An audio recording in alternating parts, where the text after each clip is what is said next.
Hello, everyone, and welcome to the House of Development. I'm going to give people a few more minutes to show up, but I just wanted to let you know that we're here and we'll get started in just 3 or 4 minutes or so.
Hello again, and welcome everyone to House of Development, a fundraising webinar series by Cogio and TAP Network. House of Development is a concept created by Cogio to explain how the different building blocks of development fit together and why development is so crucial in the nonprofit industry.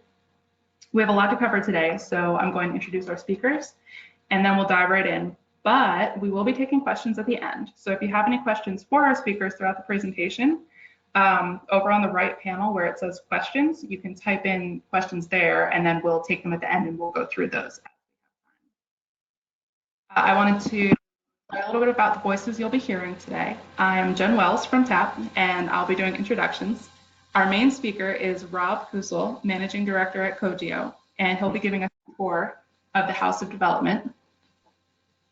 As the Managing Director of Cogio, Rob provides organizational advice and development services to nonprofits to optimize their efficiency and long-term sustainability. Rob has also served as the Vice President and partner with San Jose-based Essex and Drake Fundraising Council from 2004 to 2013. We'll also be hearing from Joe DiGiovanni, co-founder of TAP Network, to explain how digital marketing plays a part in development and fundraising. TAP Network is a mission-driven marketing agency, and Joe has held roles with the Oprah Winfrey Network, WPP, Boys and Girls Club, AARP, and Gray Healthcare.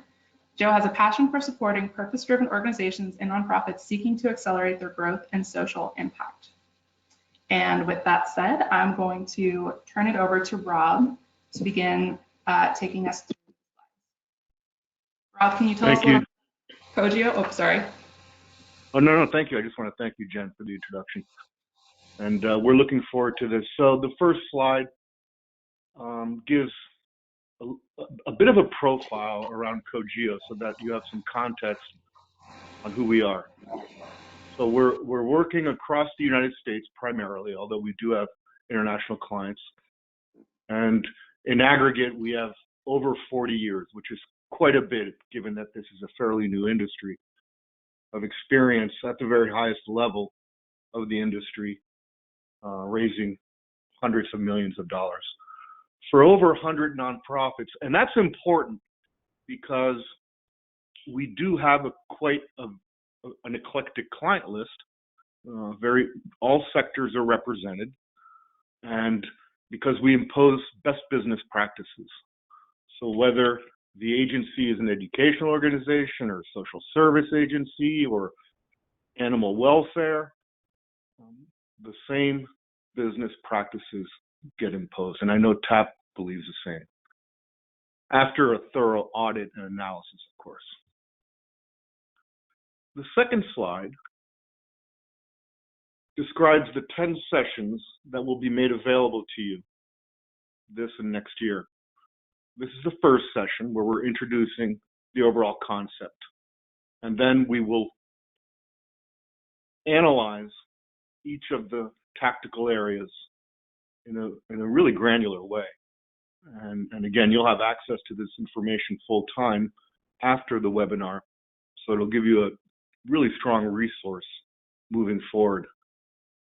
The other thing I'll say is that this presentation and its content, particularly when you refer back to it, will be very effective with your board of trustees or board of directors, in that you'll be able to contextualize all of the tactically relevant initiatives that you as an agency need to consider over time. And that's the important thing, is what we'll be talking about today can take a full generation to implement. The third slide, here we're going to review the goals and give you a bit more context about the industry today. So what are our goals? Really understanding why professionalized development, fundraising work, organizational development, financial fundraising work is vital to the future of any agency or 501c3 success. So here's a reality check. Of the 1.66 million non-501c in the United States, 94% of them, 1.56 million, operate under 500,000, $500,000 in annual revenue, and have less than $500,000 in total assets. So the vast majority, those are the characteristics. Furthermore, based on Cogio's client data, over 90% of these agencies in this category, which is to say 500,000 and below, do not operate formalized development programs. And those that are not in this category still have significant opportunities for expansion and improvement.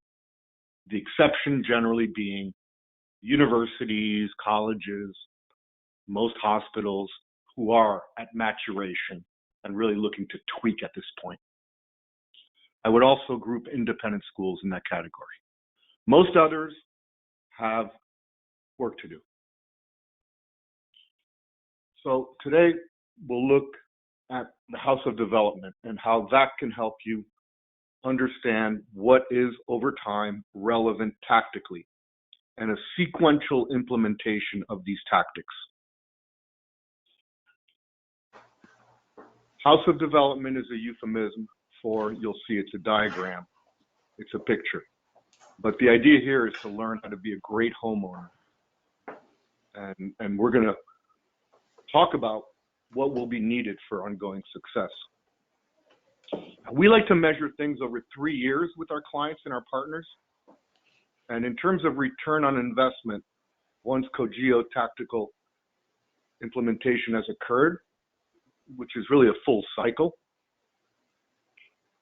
and our results range from 100% improvement to 2,100% improvement, which is 21 times what they had raised that year before, 21 times higher.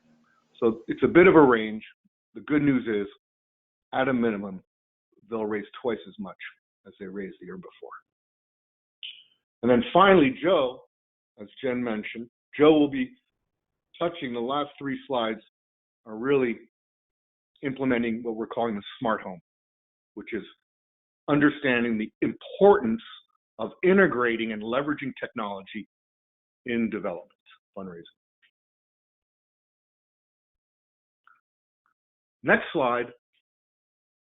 Here's the House of Development. And please look at this from the bottom up, because that's how we're going to deploy these tactical initiatives, e.g. rooms, moving forward. So as you look, the walkway that leads into the house and the garden, and those little clouds or bushes. What is the walkway? Well, it's really telling the story.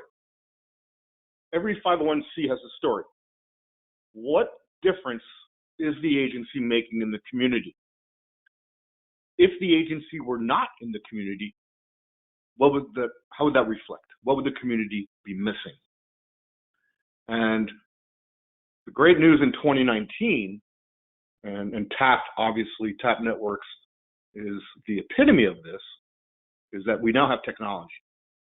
This is to say that 30 years ago, engaging in these activities, PR, websites didn't exist, social media didn't exist, e-newsletters, no, it was print. And annual reports were like phone books, and they were fancy. And all this was very expensive and certainly not efficient at all. Direct mail, telephone, things like that. Fast forward to 2019, and the cost is really just about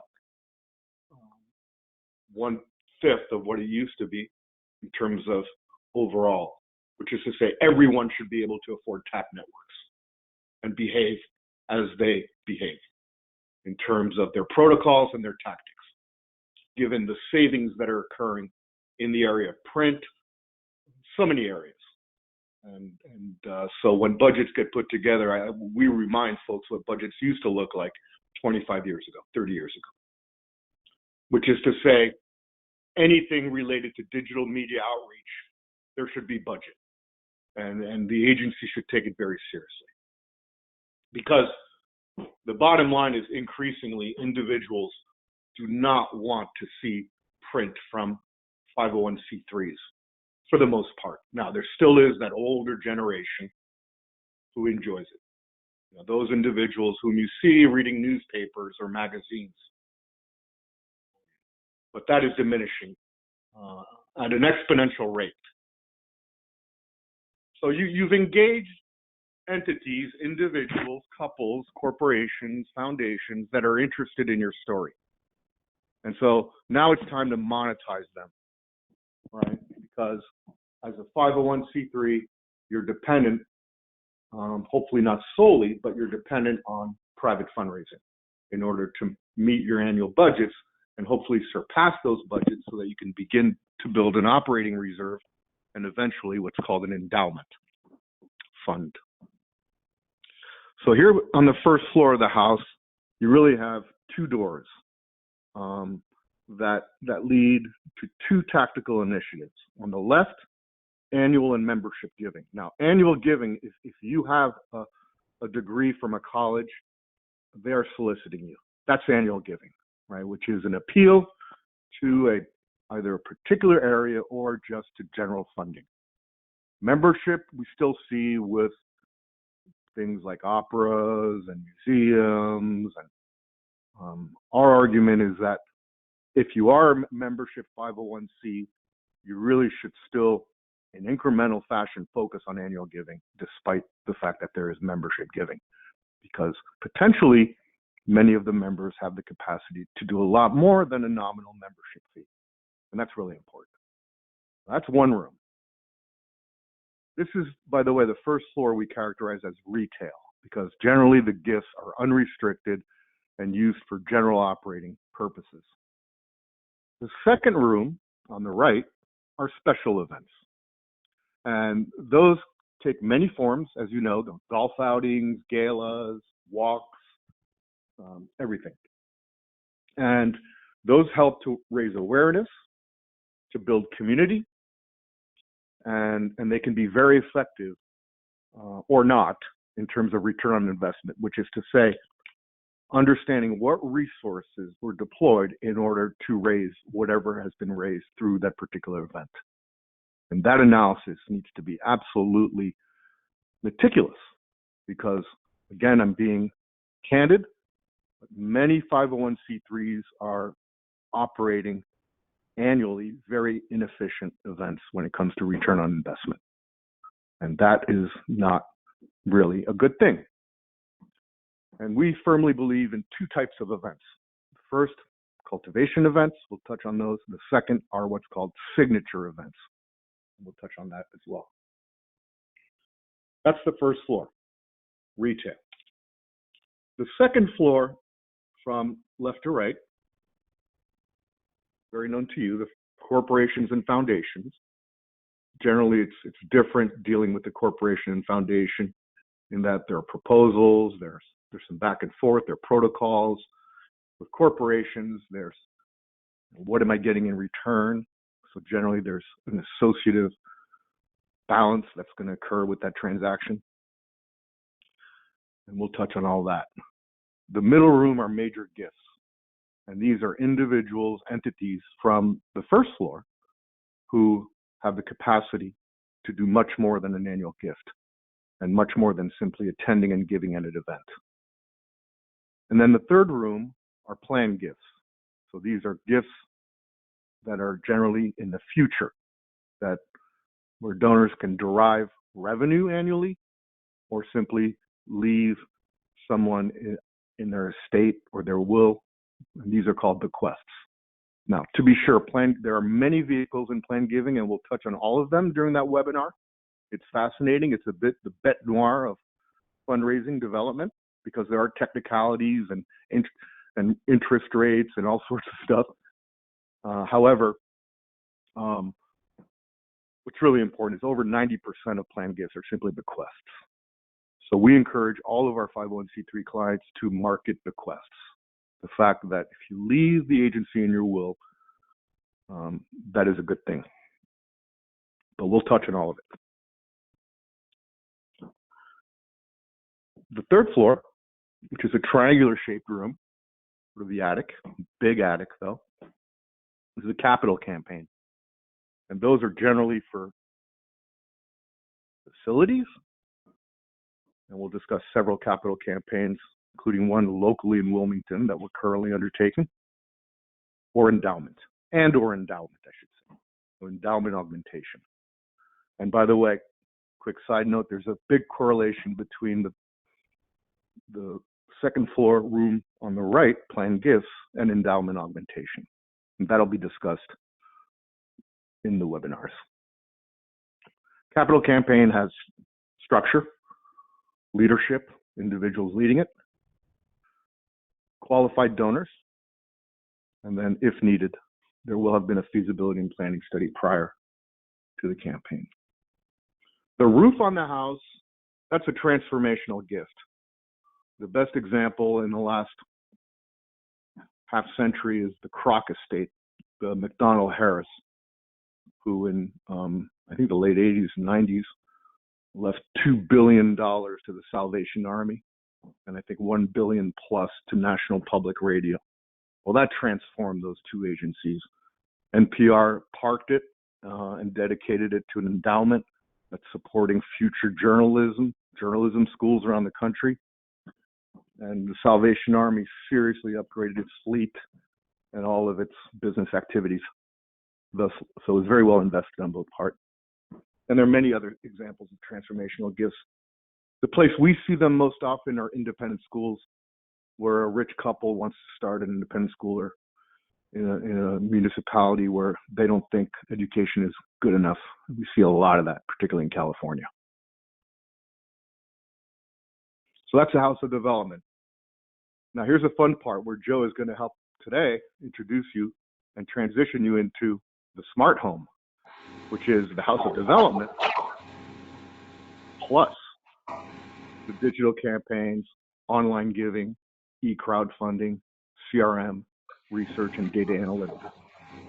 And so, Joe, I don't know if you want to say a couple words now or wait till later, but if you want to say a couple words now, go ahead. Sure, thanks, Rob. Yeah, just equally with the House of Development, the smart home, what we're calling is really, it's really the marketing and technology that powers each piece and connects each piece. So once you have your website and you want to look at the platform that's really integrating everything you're doing, whether it's your CRM with all your contacts and stakeholders, to your content management system, social media, all your digital campaigns, really thinking through how all that's integrated so your home is built on a strong foundation, the wiring's in place, so you can really start running these campaigns that Rob mentioned at the beginning on the entrance into the house. So in order to get these really large fundraising initiatives off to the races, you're going to need these pieces put in place. And then equally, once you get your planned gift or a major gift, you're going to need this platform, your website, all your digital campaigns to really execute it and take that in, those new dollars that have come into your foundation to really start driving impact. So it's a gift that kind of keeps on giving if you set up your platform correctly, and we'll get into that later on in the webinar. Great. Thanks, Joe. Look forward to that. So the next slide really is the first floor. Annual giving we touched on, and these are campaign style appeals, increasingly electronic, either to general operating fund or targeting a specific program or area. So whereas these used to be mail appeals with telethons, now they are targeted push-pull campaigns increasingly, directing individuals online. And I think all of us are living proofs of that. Certainly when I give to my college now, it's online. And the other great thing is that the agencies are allowed to put the various segmented restrictions. So for example, at my college now, you can just click on if you want to give to women's soccer. It's super easy, whereas that was difficult before. And then over the years, you have predictable revenue streams because you ensure that gifts repeat themselves year to year. Now, the key is to have the technology to back that up and to have record keeping through a CRM, customer relationship management system, a la Salesforce. And why? Because you might remember, if you're old enough, something called the Ice Bucket Challenge with Lou Gehrig's syndrome, the ALS Association. And it was a brilliant tactic. This is when internet viral videos were going. And so they got a bunch of celebrities to put, Justin Bieber, et cetera, to self-inflict an ice bucket on their head to benefit ALS. And they raised millions and millions of dollars, but didn't track any of it. And certainly didn't have the resources internally, physically, to follow up and go to the second floor to major gifts. So while they had individuals like Justin Bieber, and I'm not going to name other names, you know who they are, as donors, nothing ever happened beyond that. So we consider that a failure because while they raised millions near term, long term, they've done nothing with that because they didn't gather data or leverage it. Events. Again, a lot of 501c3s will throw spaghetti at a wall and hope that it works. It doesn't work. There are two types of events that are very effective. Cultivation events. We'll touch on those in the webinar, and that's just a host having an event saying, we support this agency, join us. And then a signature event, the best example of which is one of our longtime clients, Meals on Wheels San Francisco. Now, obviously, the wine auction of Naples, Florida, and Napa Valley, those are the two classic signature auctions, and they raise gazillions every year. But here's a good one, right? So Meals on Wheels. So you're talking about shuttered elderly. And this San Francisco. So you've got Napa nearby, great food and certainly great wine. But Meals on Wheels engaged all these celebrity chefs and all the celebrity wineries. And then they put together these incredible lots, trips, et cetera, from their billionaire donors. And so they raise in an hour and a half, 2 hours, net $3.5 million now with this event. And why is it signature? Well, Meals on Wheels, and it's all about food and seniors and celebration of wine. And now it literally brings the who's who of the Bay Area every June, same location. The next slide 8 is the second floor. Major gifts, that needs to be defined because agencies have different budgets. So we used the number 500,000 earlier. What would be a major gift at an agency of $500,000 annual budget? So a monthly budget of 40,000. A major gift at a $500,000 agency is 1/1000th of that budget, so it's $500. Why? Because if you can raise 1,000 such gifts on average, you've made your budget. And so if you've got you can do the math on others. So that's why major gifts at large universities are larger because of 2 reasons. 1, the budgets are huge, and 2, their donor-based capability is higher. Segmenting of donor and qualified prospect base, capacity, understanding donor capacity. Well, the great news is, again, technology has now influenced that, and it can be done leveraging technology. And our partner, Windfall Data, does just that. So the first thing we do whenever we work with a client is analyze their database and the net worth. Why are major gifts important? 80-20 rule. 80% of your money raised will be raised from your major donors. And if you steward those donors over the years effectively, those gifts will repeat and eventually end up into a bequest, a planned gift. And your major donors are the only way to new donors and a gateway to foundations and corporations through their connections. And there are 7 types of major donors. It's been analyzed. Good news is none of each of the 7 types is insulted if you ask them for too large a gift. 7 types being investors, socialite, a devout, communitarian, like altruist, and a couple others. We're happy to send you that document. Just ask Jen, she'll have a copy. Major donors can be challenging. The biggest challenge on how do you actually tap their networks, particularly if they have a big ego. We know the best way is the following way. So USA Wrestling had a major donor from Michigan who would just gave them $3 million because his daughter was on the Olympic team, and he's a major donor and philanthropist. But they had no clue on how to get him to engage into his networks. And so they asked us to participate. I got on a call with him, and here's how I did it. Let's say his name is John. John, how did you get to know USA Wrestling? Well, through my daughter's coach. He introduced me to Rich, the CEO. Are you happy that you've been introduced to Rich? Have you benefited from the relationship? Of course, I've just given them $3 million. Okay, so you're really happy. Yeah. Okay, John, what we want you to do is go through your LinkedIn network and are there individuals, people that would feel the same way if you were to introduce Rich and USA Wrestling to them? Oh, great idea. So the rest went well. So if you use that kind of languages, who can benefit from this introduction? That way, it really takes away the onus of their giving away their friends. Okay, so that's the best way to proceed. Second floor, foundations and corporations. Again, they have motivation. And so understand their motivations and if there's synergies, particularly with foundations. Then the key is to triangulate in, and that webinar will be interesting. It diversifies revenue streams. And again, it's really important to know that foundations and corporations are individuals. So it's the same process as major gifts. It's just protocols are different. A great recent example of a startup academy soccer club in San Francisco again, where they did every year cultivation. They're 4 years old, and so we've been working with them for 3 years, and they have a big financial aid budget. They do a lot of cultivation event because they've got wealthy parents and it works, so we get a parent.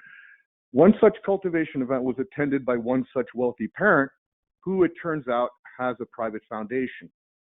And she really believes in community opportunity for the financially disadvantaged, which is what this club is all about in terms of San Francisco soccer. And so after a negotiation of about 3 months, we were able to submit a $500,000 proposal to her foundation, which was accepted over 5 years. So the Academy is now benefiting from essentially meeting their financial aid budget with one single gift through a cultivation event, good cultivation, and then foundation. So the moral here is foundations are about individuals who run the foundations. Plan giving, again, the next slide 10 is, that's over time. It's not the first thing you roll out, it's pretty much the last thing you roll out, but it needs to be done. And the most important thing is to market bequests. One of our clients, Guide Dogs for the Blind, national, you've probably heard of them. They, for whatever reason, 30 years ago, they made a commitment to charitable gift annuity, which is a way to actually make money as a donor. So you give them $20,000 because you're a certain age, you get a interest of that $20,000 back to you per year, quarterly, distributed back, tax-free. And while the fund grows, you get more money as the fund grows. So it's a win-win for everybody. And they've specialized in that and have built a multi-million-dollar endowment because of this. Because at the end of the contract, which is to say when the donor expires, the principal stays with the not-for-profit. Finally, the third floor is this is really, again, a related need. And I'll talk about the Wilmington Youth Rowing Association in a second. But capital campaigns are really about making sure there's a need that's perceived by both the agency and the community. Doing a feasibility study when the community is not well known or the leadership is not defined. There's still some loopholes in the structure. It's important because it really builds assets and ensures that you've got physical assets if they're needed in the long term, particularly if rents are not stable. That's really, really important. And then, again, it's not done overnight. So this is part of a long-term strategic discussion by the board of directors and the executive team, particularly if it's a physical plant that's in question. Endowment campaign really should be linked to a plan giving bequest campaign because there's a massive, as I mentioned, correlation. Let's talk not about Horizon Community, which is an Arizona-based Phoenix school, but rather local. Let's talk about the Wilmington Youth Rowing Association, which has a clubhouse right on the river in Wilmington. And it's old. It was built redone in the 1970s. And if you have time, go check it out. You'll see how we will transform it because it's still in its current state. So we're just now launching a multi-million-dollar campaign to renovate the clubhouse. And if you come to the capital campaign, or if you attend the capital campaign webinar, you'll discover exactly how we're going to do it, both for Wilmington Youth Rowing Association and another dozen or so campaigns we're doing nationally. Okay, now I'm going to turn it over to Joe, who's going to digital the smart home and give you some information there. Thanks, Joe. Thanks, Rob.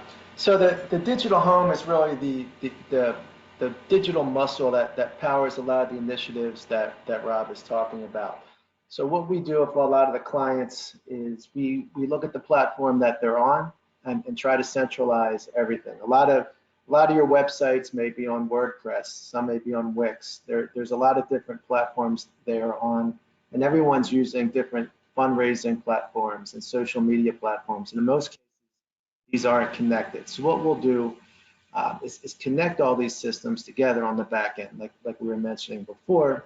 And this is really going to start to help feed your CRM and your content management system, so you can effectively communicate with all these different target audiences. So what does that look like? So on your website, if you're working with your software development team, your website development team, or firms such as ours, you try to look at, do we have the search engine optimization set up properly? So if people are looking to support a cause like yours, are they finding it online?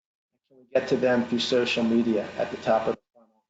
And can we we collect their names into that CRM, whether it's Salesforce or a HubSpot.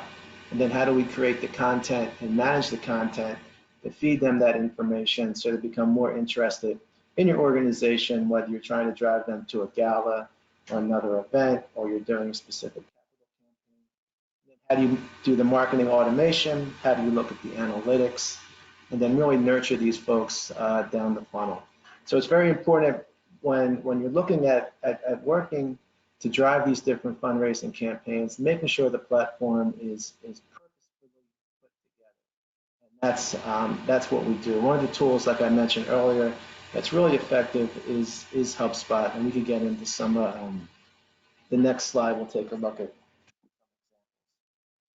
So here's kind of the process that we'll go through when we work with Kogyo and their clients. Is we look at the stakeholder journeys. So whether it is a capital campaign, it is individual donor, looking at all the different things you're doing, membership drives, do you have an annual event, and creating these stakeholder journeys so we know the information and the steps generally it takes to take them from the awareness phase to they're interested, they're very engaged, they're educated about your nonprofit, and you get them to the point where they want to donate, or it's a corporation and they want to sponsor or something.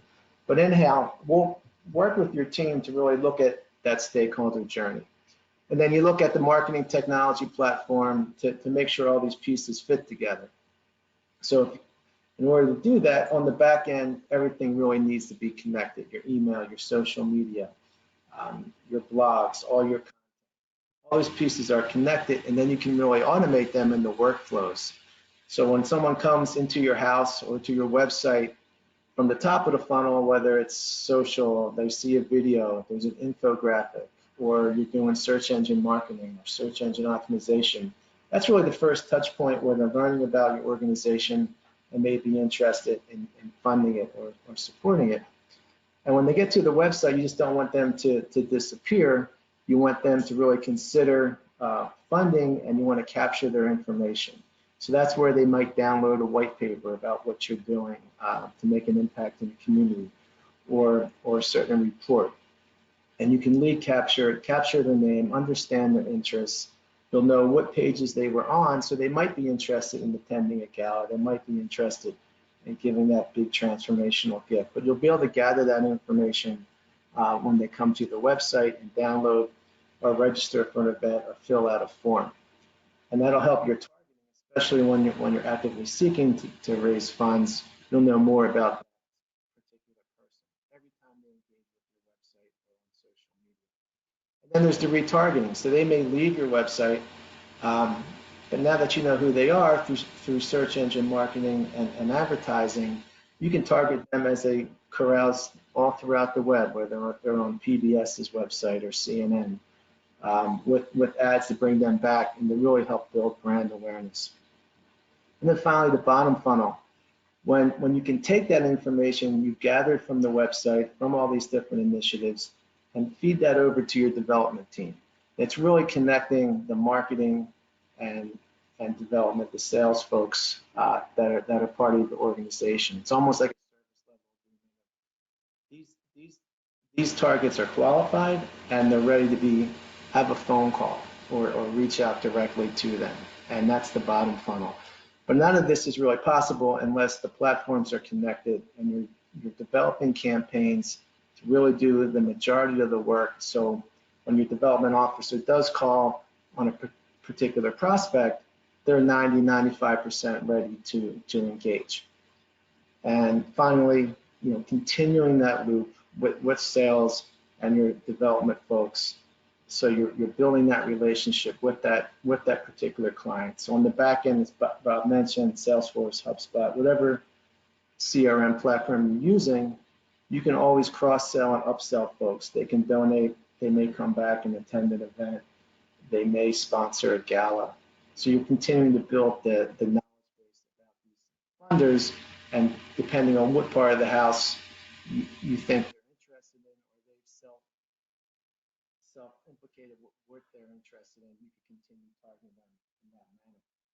So at the next slide, just give you a quick example of a campaign that really hit a lot of different parts of the house of development. So on the back end, how do we do that? So in this case, there's an organization called the Wilmington Leaders Alliance, and it's an organization that's grown out of recruiting top CEOs within the region who really want to make a positive impact on the community and economic development in the city of Wilmington.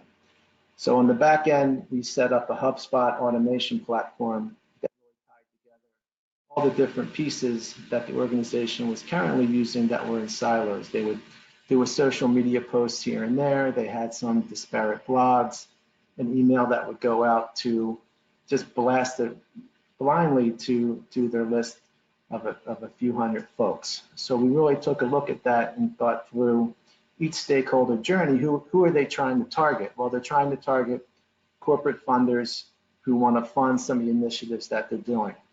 In this case, they had multiple workforce development initiatives, partnering with another organization, Generations, partnering with CX Works and IT Works, multiple nonprofits that are doing workforce development work in the city. So we had one, the one target audience was these corporate funders. And on the supply and demand side, as we tried to get, and they successfully start to get inner city students enrolled in these workforce development programs, marketing to these individual students, and then marketing to the corporations that would hire them after they went through the programs. So there was a whole nother funding revenue stream there because there was a percent taken jobs. The whole other audience was the corporate sponsors and funders who just wanted to sponsor these programs and write the checks to support them. So that was a whole other stakeholder list within HubSpot or the CRM that had to be targeted with different type of information. Where on the right, you can see the economic impact of these graduates being hired. So taking the data, visualizing it, and then using it as a tool to drive corporate donations into the program.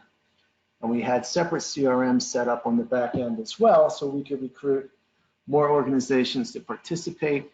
There was 2 individual donors that donated over $1 million into the program. And then there was other foundations that were looking to do matching fundraising, such as the Longwood Foundation. So creating the content and data to drive these other foundations that will really help sustain the sustainability of this program. So as you can see, once you have the strategic integration from a partner such as Kojo, it's how do you on the back end then execute these specific personalized automated campaigns so you can really start to drive the gears within each element of the house. So in future webinars, we'll go over specific case studies and really dig into how these campaigns work. But I thought it'd be helpful in this first webinar to really just showcase the complexity and how in-depth they can be. But once they're automated, a lot of these campaigns can run on their own.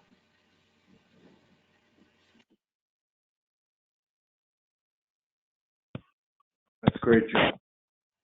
So Jen, the last slide, close out this webinar before questions and answers. So again, in 2019, we are in great shape as it relates to telling the story and presenting the case for support, the case statement. Again, whereas in 1997, when Adobe was maybe a year old, everything was done through fancy print. So these types of documents, one of which we're going to look at, were very expensive to make. Now, again, with digital tools, it's a lot more streamlined from the cost. So Jen, why don't you click on the YSC case statement. So YSC, some of you may know the YSC Academy. You can see the landing page. YSC Academy is a high school, grades 8 through 12, outside of Philadelphia and King of Prussia. and it was the first professional soccer academy that was set up with the in partnership with the Philadelphia Union. It's an independent school, accredited independent school, Pennsylvania, and it currently has 80 boys full time. So as you scroll through the case statement, first page, can everybody be on mute, please? The first page really just gives you an outline of what's going to be in the case statement. Essentially, an overview of the academy, its college preparatory, soccer development, career counseling, and college counseling, and then the research and outreach. They were founded in 2015, fourth year of operation. And then we end up with the funding opportunities, mostly around financial aid. No, I'll speak to that in a second. And then who's involved, so that people can see the board of directors and their corporate partners. As you scroll through, again, the visuals, the first picture demonstrates diversity. It's the product. Boys, high school age, athletic, highly diverse. And if you keep scrolling, it's all about learning and education. The overview really doesn't focus on soccer at all. It's providing elite athletes with self-actualization capabilities through their experience at YSC Academy and the community there, and the teachers and the head of school, Nuha Ahmed, whose photo you can see at the bottom of page 6 of the case statement. She is a independent school head of school and a expert on project-based learning, which is what that institute is about. The next page is really about performance and expectations, and also legitimization given the universities and colleges where the recent graduates, there haven't been that many, are attending and also playing soccer.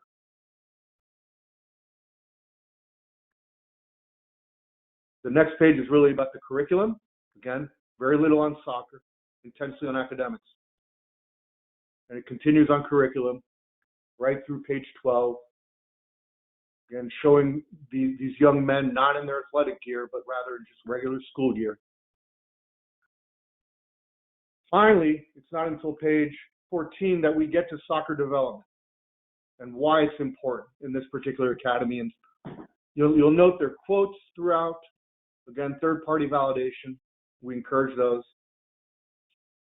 And then, again, more on soccer in the following page, 16. Pictures, dynamics, facilities. You can see the level of excellence of the facilities as well. Then there's Nuha again on the next page with career counseling. Another teacher on the following page. And then on page 21, there's Nuha presenting to parents. So there's a lot of outreach and then research on the culture, the proper culture for this kind of academy, which is, the word unique is overused, but this truly is unique. Then finally, we've got a timeline of how the academy was developed as a startup, right through, in this case, 2018. Now, this has been updated for 2019. We give them access to it.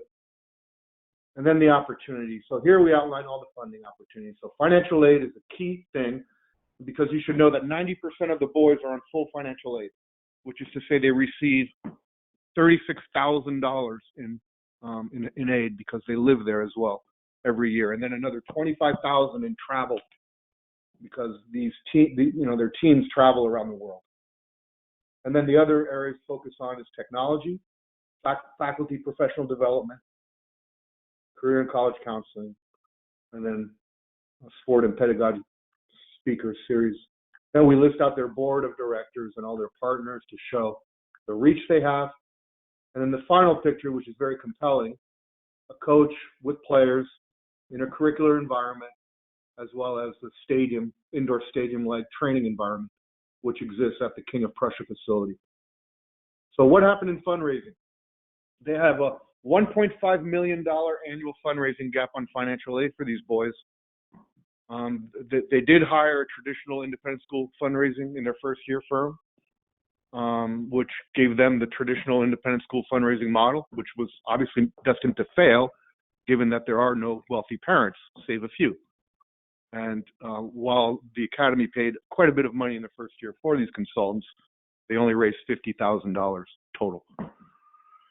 Cogeo, because of our relationships, was brought in as sports specialists and, again, best business practices.